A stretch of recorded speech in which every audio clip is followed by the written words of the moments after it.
मैंने जय जगन्नाथ नमस्कार।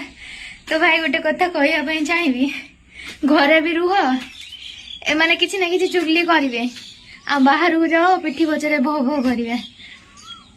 भाई 4 मास है घरे बसलिनी बाहर को गले तो केते ताना मारुचंदी पिठी पछरे कि लोक मानकर अभ्यास ही सेया बाहर रहले भी तांको प्रॉब्लम घरे रहले भी तांको प्रॉब्लम। बाहर जदि थिबु ताले आम घरे कही कही कि ना एमती परेशान करुवे झीटा को बाहर को छाड़ दे झीटा को बाहर भाई तुमर कौन प्रॉब्लम। आम घर जदि मते बाहर को छाड़ी ताले तुमर कौन प्रॉब्लम होची तमे मते खाइବାକୁ दउछ ना पिंधिବାକୁ दउछ ना आम घरे कथा बुझुछ।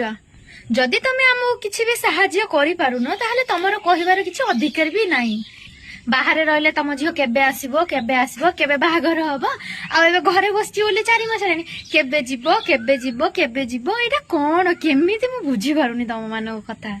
मो बाहागर को जदि तम माने लखे लखे टंका दबो कुह ताले मु बाहाई पड़नी नहले तम मानो गांडी काई एते जळुछ मु बाहा हेली न हेली बोली।